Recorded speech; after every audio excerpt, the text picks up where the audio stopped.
Welcome. My name is David Chard. I'm the Dean of Wheelock College, and it's my pleasure to be with you today and to talk about how teacher education is changing. And this is one of a series of our webinars focused on topical and timely events and important hot topics with scholars and leaders here at Boston University, and particularly from Boston University Wheelock College of Education and Human Development.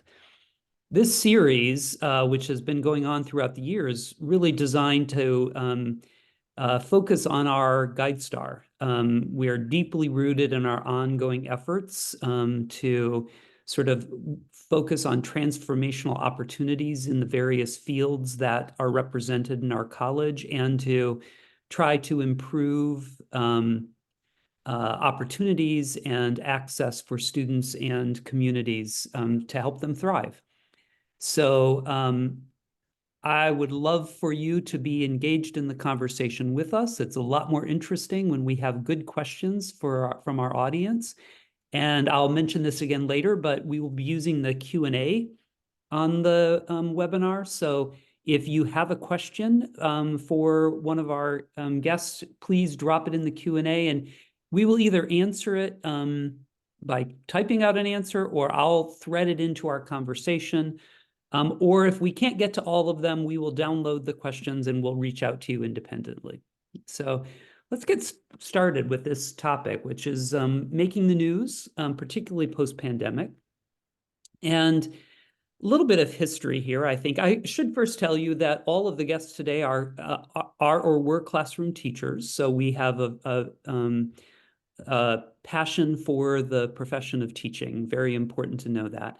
But Massachusetts, where we live, is often thought of as the birthplace of K-12 public education. And in fact, it is also the first state to have an open public training school for teachers.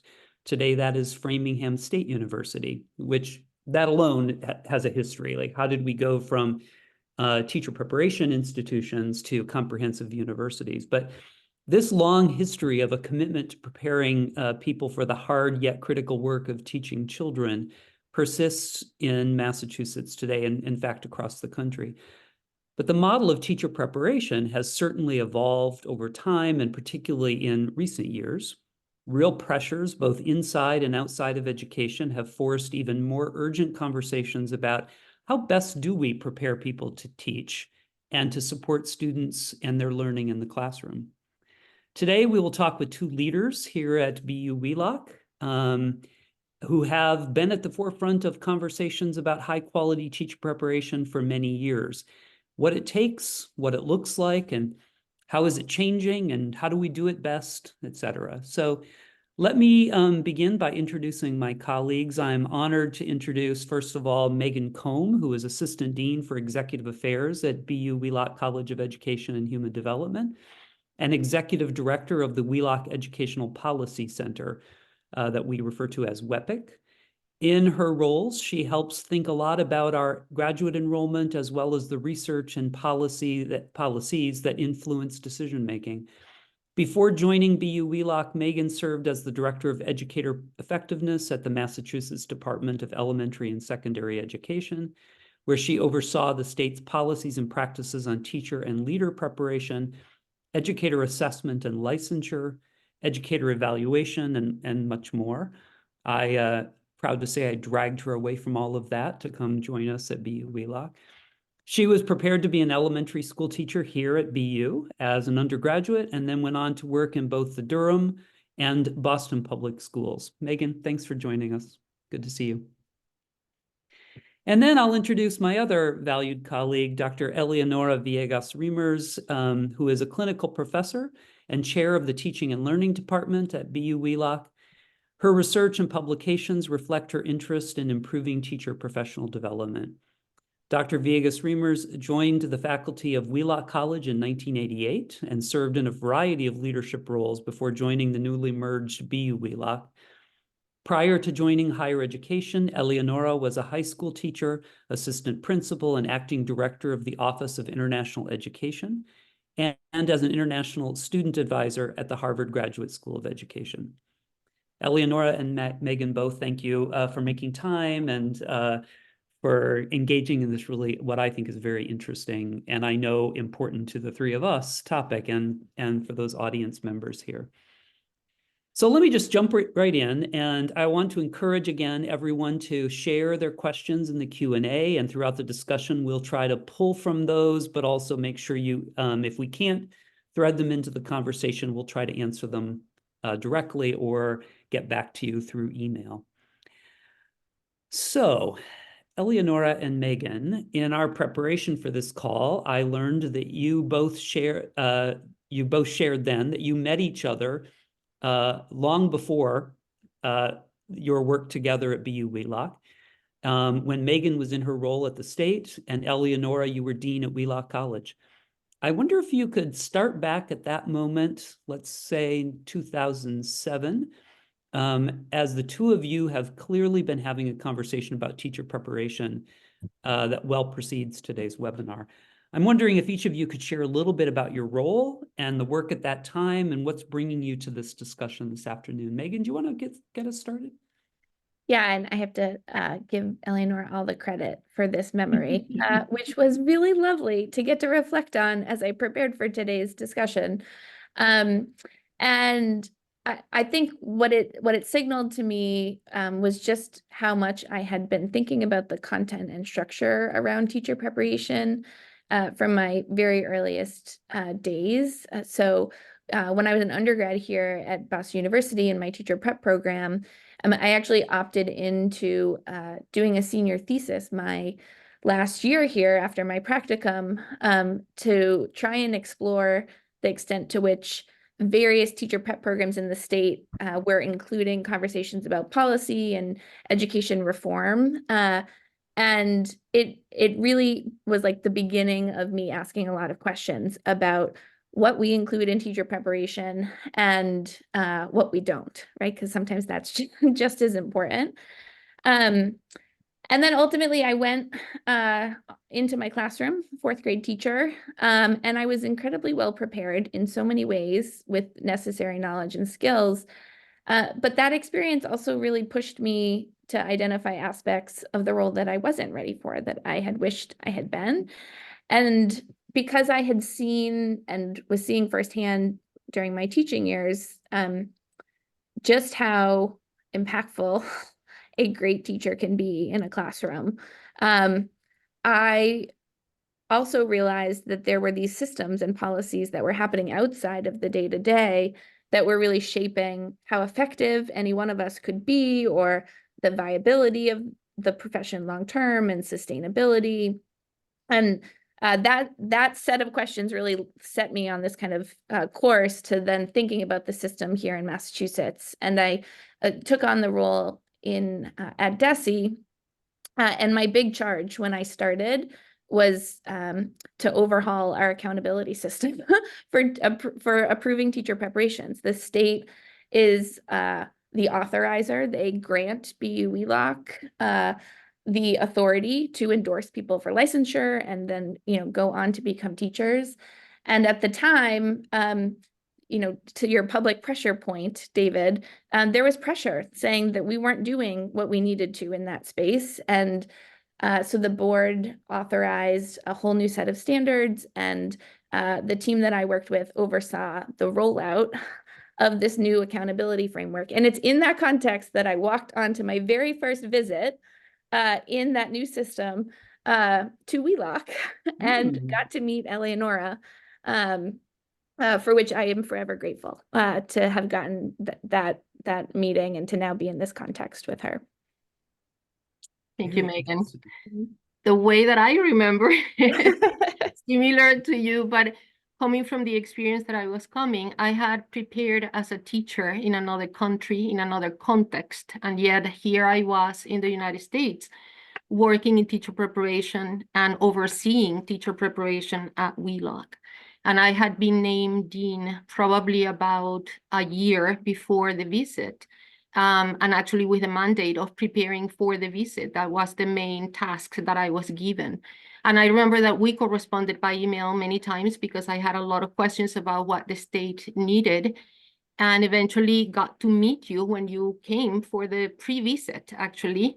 And we engaged in conversation. What was interesting to me, thinking back now, of course, with the benefit of hindsight, is that I had done research about policies related to teacher preparation, mostly internationally. I had not focused as much in the United States. I have done research in a lot of countries in Latin America and looking at the sequence of steps that governments create for policies in terms of trying to change teacher education and education in general.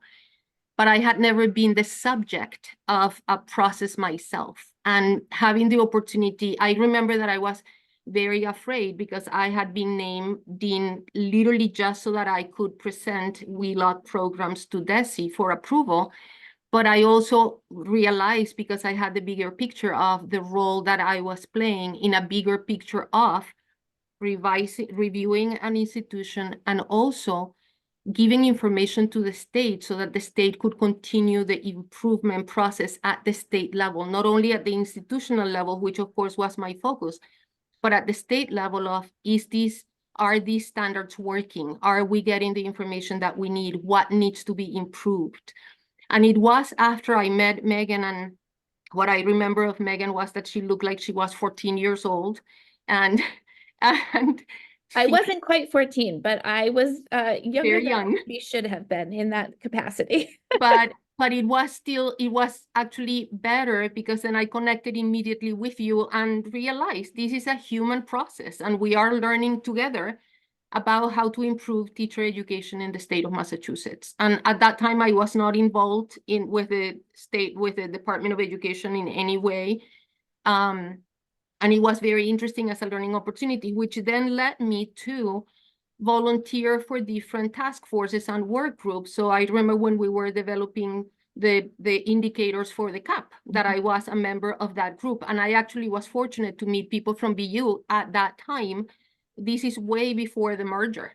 So yeah, we go a long way, but it's an interesting when you begin to see the personal interactions, but also how that has impacted the way that I think we both think about policy and about teacher education and about what needs to happen and about accountability and about collecting data and then making decisions based on data and things like that. So that has been interesting. Yeah, I was reflecting on that on the other day when we were meeting. I have so many questions,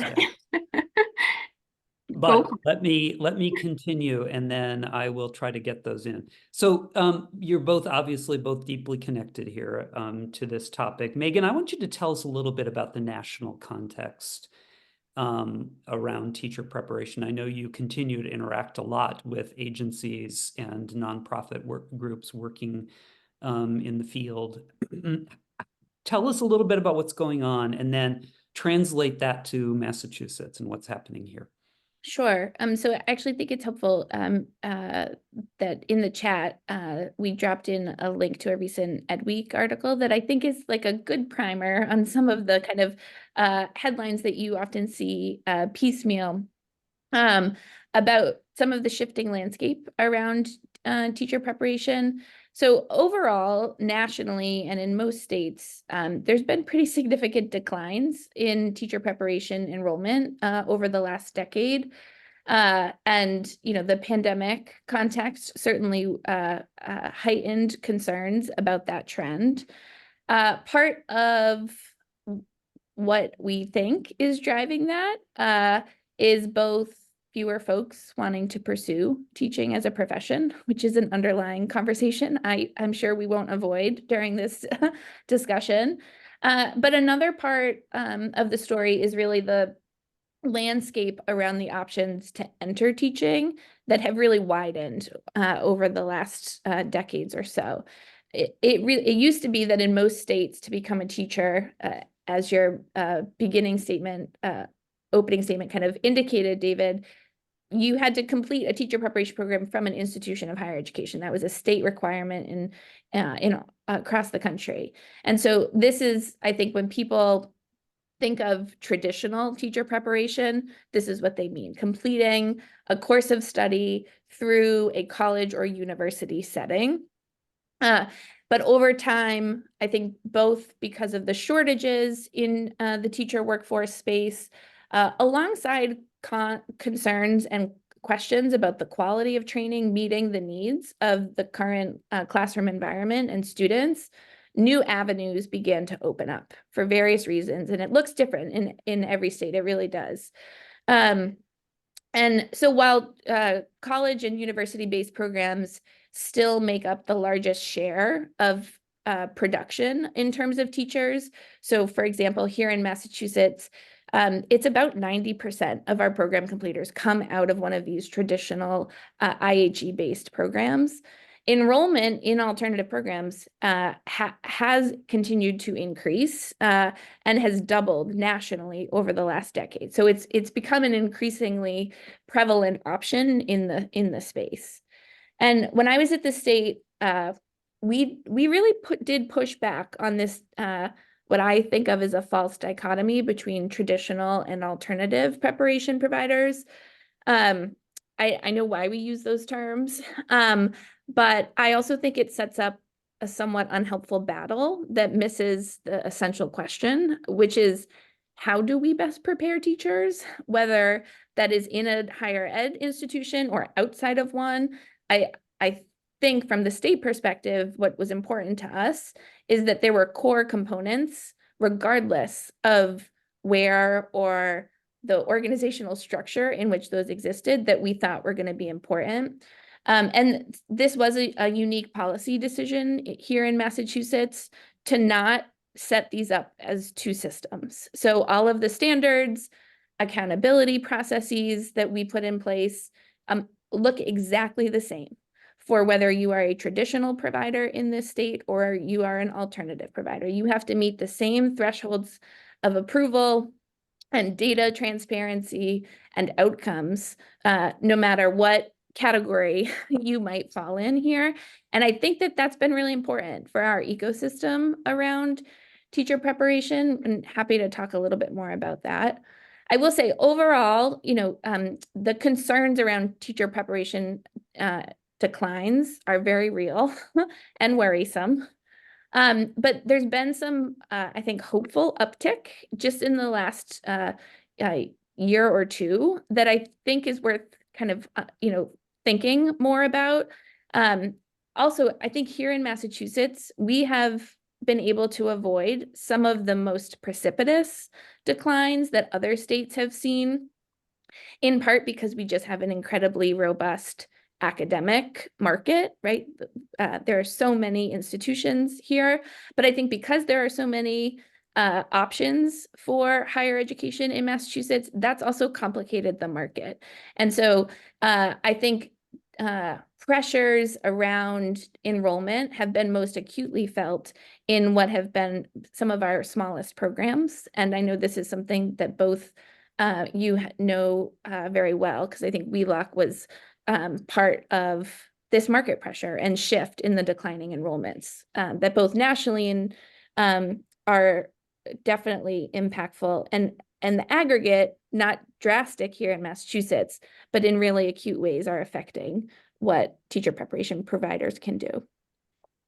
Yeah, it's rare that I attend a meeting of deans where this topic of enrollment pressures is not brought up. And in fact, in 2016, we began this conversation at Wheelock. The Board of Trustees was very concerned not only about lower enrollment, but the debt load on students who were then entering the workforce and making little money in comparison to what they were stacking up in debt to pay for their education to become a teacher. And so, as most people on the call probably know, that led to our seeking a merger with Boston University. And that's where Eleonora and I first started working together, was at Wheelock College, historic Wheelock College. And Eleonora, I'm wondering if you could talk a little bit about, starting from where Meagan left off, talk a little bit about the changes you've seen around models of teacher preparation, but particularly the one we're now implementing at BU Wheelock. And maybe talk a little bit about the decision to close our undergraduate licensure programs, because I think that can be easily misinterpreted as our not caring about the preparation of teachers and how we've redesigned that, because I know you've been instrumental in helping that come to fruition. Sure, happy to talk about that. I do think that what Meagan described, if you think about it, is that the state was in many ways, without calling it the way that I usually call it, which is competency-based education of teachers. It was not what grade you get, it was, are you meeting the competencies that we expect a teacher to have? And one of the things that we have always cared deeply about, both at the historic Wheelock and now here at BU Wheelock, is those competencies that we do expect our students to not go out in the field until they show competency. And we begin that actually for student teaching, that we do not send them to student teach until we have the evidence that they have met competencies that we expect them to have by the time that they are in touch. Because as I say to our students, we're not sending you to a pretend school with pretend kids. We're sending you to a real school with real kids. And we have an ethical responsibility to you as a student, but also to the students that you will be influencing, affecting, teaching, et cetera, et cetera. So one of the things that has happened, and I have been following very carefully, not only the decline in the number of students that come to programs, but I have also actually, my latest research has been on not the teachers who are leaving the profession, but the teachers who are choosing to stay and why they are staying in the profession. And it's fascinating to have conversations both with recent graduates who are choosing to stay, but also with teachers who have been in the field for 20, 25 years are choosing to still stay, even though several people are choosing to leave the profession. But one of the things that we have been reflecting a whole lot about in talking particularly with the younger teachers is how well prepared they feel has an impact on their decision to stay. They feel that they know what they are doing. They feel that they can do things even sometimes when they don't feel totally supported by the administration of their district or by the parents in their school or things like that. So one of the things that happened here when we came to BU Wheelock was the issue of reflecting on, are we really preparing teachers who have the competencies and are ready to undertake the challenges of today's times? And this is before pandemic. The pandemic complicated things even more. But this was before pandemic. And what we noticed was that there were many students who would come into the school saying that they wanted to be teachers. But once they began to see the hard work of teaching, they all of a sudden were like, I'm not really sure that I want to do this. And if you have programs that are so targeting to you are going to become a teacher, by the time that they say, I'm not sure, transferring to another major can be quite complicated. And the second thing is the issue of the complicated characteristics of children and adolescents in schools today require a level of maturity and a level of preparation on teachers that we wonder, are we actually sending the best teachers that we can to our schools to work with the kids in our state or in other states or internationally? We have a number of international students here too. So that came to the conclusion, we came to the conclusion that it was best to have an undergraduate program that prepared usually what I think about part of the competencies of teachers, an understanding of how teaching is actually a profession that needs to interact with many other professions, that they understand those other fields as well. So that then when they finally decided, yes, I now know what teaching is about and I do want to become a teacher, then we will provide, and we are providing the opportunity for them to stay for the master's program and get their license that way. We believe that that's preparing teachers better, that the teachers will have all the content knowledge that they need to have and the teaching skills that they need to develop, but also they will have all these other very important knowledge and skills that teachers need to have to work with other professionals, to interact with the PT and to interact with the social worker, and to know how to support families and how to do research and use research to inform their practice, and all those other things that if you enter a very young into a teacher preparation program and become a teacher. What ended up happening was that they would stay in the profession for 2 or 3 years, and then they switch out and get a master's degree in something else. And what we're trying is to reverse that, is to say, we do want teachers, but we have a commitment to prepare the best teachers that we can prepare. And we recognize that having more time to reflect, to practice, to learn about other professions that interact with teachers and all of that, hopefully will offer better results. How's it going? How's it going? I was going to say, at this point, what we're seeing is, and I teach one of the first year courses that explore, and I teach the part on teaching. So usually I usually ask students the first day, how many of you think that at this time you would want to become teachers? And I ask the same question at the end. And it's interesting that many of them say, I have now confirmed what I want to do. But I have had a few students. I remember one student who said, I didn't realize that teaching was so much work. And the so much work is that I told them, I'm going to literally pull the curtain so that you see the actual work of teachers. A lot of people think that what teachers do is what is visible in front of the kids. And actually, a lot of the work that teachers do is what happens literally in isolation, working, preparing lessons, planning how you're going to approach something, talking with families, collaborating with colleagues, et cetera, doing your own professional development. And so I have had students say that, and I know that in the back of my mind, I have said, then better that you don't choose teaching. I haven't said that way. I have offered, how can I help you? What do you want to do then?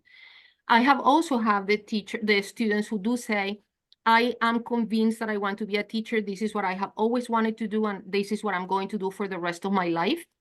And that's fine. And I have many actually alums that I keep in touch with that are actually teaching 20, 25 years into, and they are doing a fabulous job. But I also have seen the students who said, I want to do teaching because I want to then, and then it's like, I want to enter the world of policy, or I want to enter the work of doing more educational research. And now they know what that is. And they have learned the strength of having experience in the classroom, similar to your experience, Meagan, of being in a classroom, being a teacher, knowing what that's like before you enter the field of policy, where you then can really relate better and make a policy that is based on reality and not based on idealistic views of people who do policy who have never been in a classroom setting. So I think that it's going well. This is just, we are graduating the first class that enter with us as in the freshman class this May. So we are, I think, collecting data to try to figure out. And we are planning, as I hope everybody does when we are committed to improvement and regular improvement, is use those data to then say, you know what, we may need to change this, or we may need to emphasize that, or the sequence is not working in this way, and really correct based on data that we collected about how the students are reporting their experiences, the jobs that they're getting, how they are performing in their jobs, et cetera, et cetera, et cetera. So, Eleonora, I have two things maybe to add. The first is, and I don't know if you and David, if we made this connection before, but we did a study while I was at the state, kind of looking at the various pathways to teaching. And through that research, one of the findings that came out was exactly the experience you described, which is we were seeing completers from graduate programs stay longer and get better outcomes for kids. And so your experience at BU Wheelock like mirrors what we were seeing in the data nationally, and I'll drop a link in the chat to that report. The other thing with my BU Wheelock enrollment hat on, we have 11 of our graduating seniors this year enrolling in one of our teacher preparation master's programs for licensure, which is super exciting. And the Ed Studies undergrad major has been wildly, like exponentially more successful in enrolling folks who are interested and want to be connected to education, but aren't yet sure what that means or looks like. And I don't have data on this, but I have a suspicion that we might convert more of them to teachers than we would have captured otherwise if we had made them commit as a freshman. So I'm really optimistic. We are over enrolling in our undergraduate ed studies major annually at this point, and that's super exciting, I think, for the field, that they'll come out with that really strong foundation before knowing which pathway to head into. So I'm going to prompt the audience. I've never in any of our webinars gotten to the half-hour mark without a question being asked. So either you're just so darn compelling that no one wants to ask a question, or we're not provocative enough. So I'm gonna try to provoke a little bit. So a couple of things. You've already hit on a number of changes that have happened in teacher preparation over the years. One is sort of the shift to accountability and that focus, Meagan, that you talked about as you became Director of Educator Preparation. And then also this shift from undergrad to graduate that you talk about, Eleonora, that's a major change. The thing we haven't talked about is how the people change and how that, I mean, we have a generation of young people who don't anticipate staying in the same job for 20 years. And we also know from survey data that many teachers report that one of the reasons why they don't stay in the field is because they don't know where there's any opportunity for growth or promotion, or what else do I do? And the one promotion opportunity we often offer teachers is to get out of teaching and become an administrator or do something else. But anyway, I think we're getting at the topic that we advertised, but I think I want to just sort of draw those points out. How should we, given shortages, given alternative preparation models that are out there, and there are many, as you described, is there a role for what we talk about in quote unquote, I told you not to use this word, but traditional teacher preparation, because I don't think there really is such a thing. But is there still a role for this kind of protracted preparation of teachers across an undergraduate degree program and into a graduate program? And how might we be thinking about, beyond what we've done at Wheelock, envisioning change? And then I want to say one more thing before you answer, because the other thing we haven't talked about is that what human beings need to learn has changed dramatically, right? I mean, we used to have reading, writing, and arithmetic, and there's so much more technology and social skills, and yet the amount of time we spend with kids has not changed. So, like, how does that impact the way we think about teacher preparation? And by the way, we're getting some questions. So you all talk about those things. Meagan, you might want to start, and Eleonora, you can follow on, and I'll see what questions might be percolating here. Okay. You packed a lot into that question. Yes. So I'll try and pull out a thread, and then Eleonora, we can tag team a little bit. But I think one of the things that I think a lot about in the availability and kind of additional opportunities that the alternative routes, whether that's programs or the alternative licensure pathways that many states have opened up, are signaling to us. Many of those options are able to recruit and support a much more diverse cohort of potential teachers into the workforce.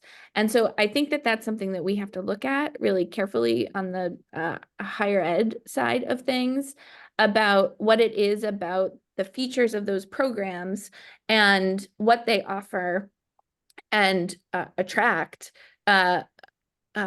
racially and ethnically historically minoritized folks into the profession.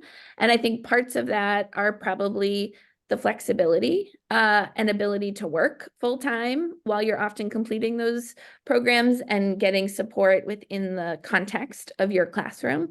So, whether that's the Teach for America or BTR type Boston Teacher Residency model, they're collecting a paycheck while they've got a coach helping them to develop their skills. I think that there's something there for us to look at. I also think, you know, the costs are something to be attentive to. I often liken the experience of learning to be a teacher as so drastic from close friends of mine who went through the medical training regime, which is not only graduated in its like set of responsibilities that you get access to over time, because Eleonora, to your point, there are real kids in front of us, but also is a funded model that we invest in those people because we know how important it is that they do their jobs well and that they have certain knowledge and that they have certain skill. And I think failing to acknowledge that that is also true of the core work of teaching is a missed conversation that I think we need to be having more loudly and more often. I agree with you. And I think that one of the things, Meagan, several things. One of the things that I have found when you interview teachers of color or teachers from historically minoritized groups is that, and they are the ones who are staying in the profession, by the way, the reason that they give is that they feel a strong, if they teach in schools where their group is the majority group of students, they feel that nobody will be able to teach my kids in the way that I will teach it. So I cannot abandon them because I need to be here. It's part of my commitment to my own community. And what we are finding is that, as you say, if they go to the quote unquote alternative route, they get more support. They actually are also, if you think about it, they feel more supported in their cohort because many of them come from the same kinds of communities. And then they are placed to work in schools in those communities. Something that in higher education, we really need to look at ourselves and say, what kind of conditions do we have in place that are not inviting enough for people to come to us and say, I want to study with you and I want to get ready as a teacher with you so that then I can do the work that I need to do with the kids in my community or with the high school students in my community. So I think that that's one big piece that we need to look into. I think that the other thing is that I think if you look at what teachers and how teacher education, and that's something that I want to reflect about here at BU Wheelock, one of the beautiful things I think that is happening at BU Wheelock is not only that we are actually doing the work of preparing the practitioners, but we are also doing the work of doing the research that will inform us how to prepare practitioners better. And we cannot, that's part of teacher preparation too. So yes, I am preparing teachers that eventually will become researchers, will help us figure out what is it that we're not doing well, what is it that we need to improve. The question that you asked, David, about the kids are not the same kids now. Well, no, the pre-service teachers are not the same. Are not the same, but also the information that we have about learning and the information that we have about teaching is not the same. When Right. I became a teacher, we didn't know what we know now about the impact of, for example, socio-emotional learning on learning. We didn't know how the brain works to facilitate learning and the conditions that we need to create so that learning can happen.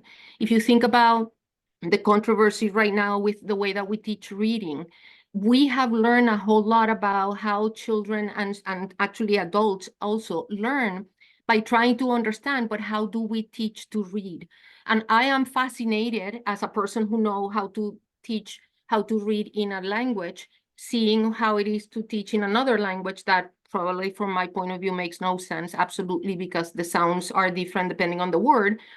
The fact is that learning how the brain processes that kind of information, which we now have information about that we didn't have when I was preparing as a teacher, has to change the way that we teach. And I usually say to people, when we didn't know, we had the perfect excuse. We didn't know that what we were doing doesn't work, but now we do.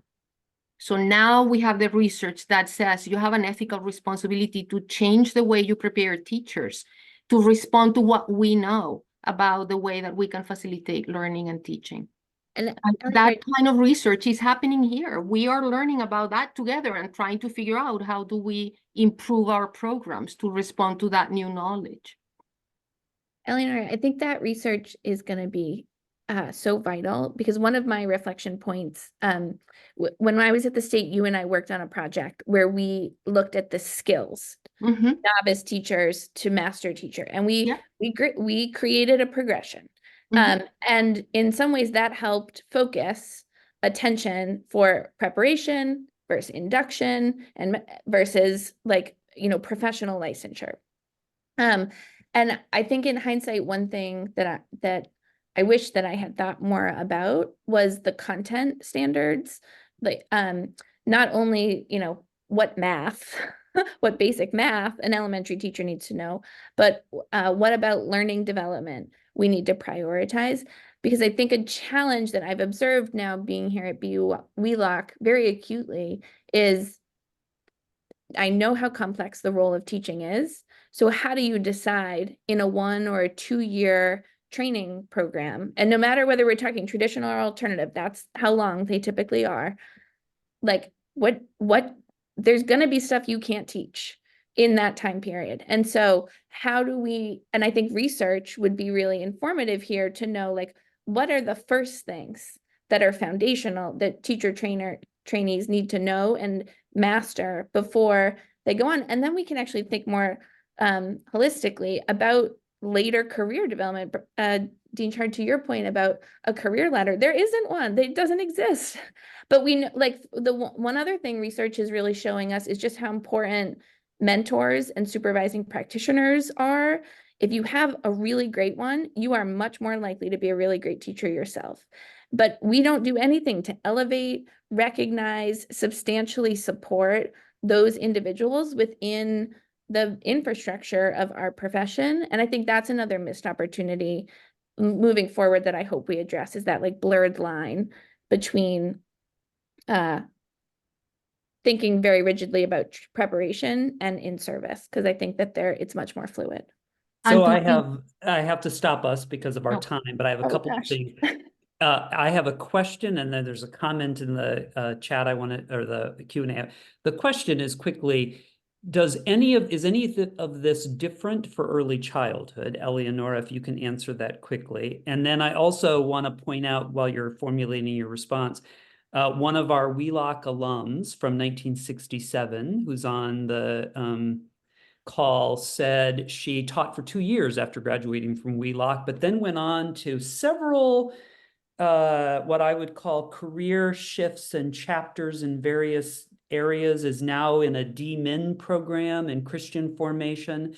And she just wants people to know that we shouldn't be disheartened if people leave classroom teaching, because they take the knowledge and skills with them into other fields. So thank you for sharing that.